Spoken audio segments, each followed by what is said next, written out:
So I saw this video from Tanner Shuck going around about CrossFit and what he would do to fix it. If CrossFit was to start all over again, what would you do differently? Take out all the constantly varied random shit.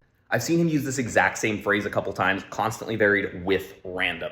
Now, I know Tanner's not a fan of feelings. He seems to be getting pretty emotional about this, so I will try to stick to the facts here. Makes zero sense.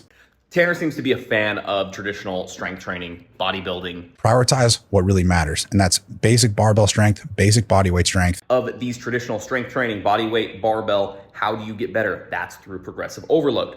You can't measure it. How do you even know if you're getting better if you're constantly doing different workouts all the time? Progressive overload is a fancy way of saying do more. Usually people add more weight. Say you did a 3x10 in a back squat or a deadlift.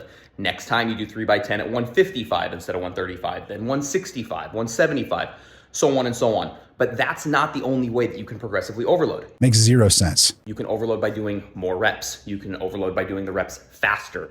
You can overload by doing shorter rest. If I was going to go run a CrossFit gym, I would literally make it just strength and conditioning. People would be squatting, deadlifting, pressing, doing strict pull-ups, strict dips every week. Now, for people like Tanner, who don't understand the constantly varied and they think it's all this random BS that you're doing. Take out all the bullshit.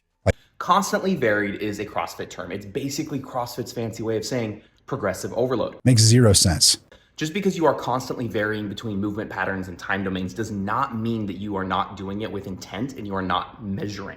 There are benchmark workouts, for example, within CrossFit. You have Fran, you have Grace, Isabel, all of the girl workouts that you can go back to and you can retest. Hell, you can write whatever workout you want and come back 6, 4, 8, 12, 16, I don't care how many weeks later, and retest it. Makes zero sense. That is the beauty of CrossFit. It is just progressive overload in a more dynamic domain. Tanner, I know you said you didn't understand, it didn't make sense to you, so hopefully this is helpful. Constantly varied is just progressive overload. That's all it is. Change the time domains, change the rest, change the weight, write it down, measure it.